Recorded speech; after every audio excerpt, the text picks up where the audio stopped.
tšah. Täna on saunapäev, ei ole saunapäev, täna on sünnipäev hoopis mul.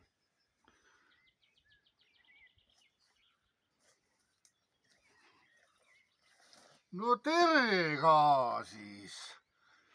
Täna on selline päev, kus jälle see aasta kukkus peale ja ma ei saa aru mitte muhvi. Aga kui see vanus mind ei murra, siis ei murra mind mitte miski. See on minu tehtud aed. Need on kivid, need ma olen ise kätega pannud siia.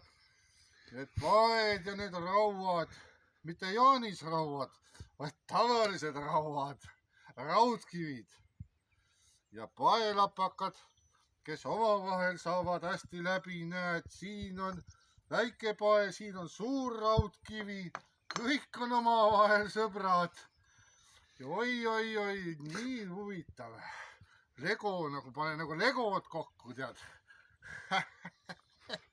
Et sihuke lugu on, jaa. Kas minut on täis?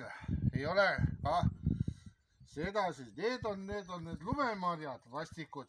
Nendest ei saa lahti ka mitte kuidagi. Kui keegi teab, kuidas nendest lahti saab, kirjutagu mulle, rääkige. Ma oleks hea meel, kui ma nendest lahti saaks kuidagi moodi. Vot nii. Aga tahaks tervitada tahaks veel täna. Nii, kõigepealt tervitame kulapoisse.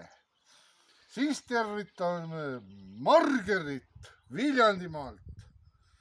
Siis tervitan seda Voolu tänava noormeest pisikest, tibu jäpet, kes on ma ei tea kus kohas, ega me ei juhita ka eriti praegu. Nii et siis tervitaks veel neid, neid roosapoisse, need olid need koplipoisid, teised koplipoisid, ja. Jah, mis seal ikka, ilm on ilus, päike paistab, oskasin õigel ajal sündida, jah. Nii et olgem siis tublid ja nii see 43 tulija. Eks ma katsun sellega siis kuidagi harjuda. Aitäh teile kõigile. Aitab küll. Paneme kinni, aitab.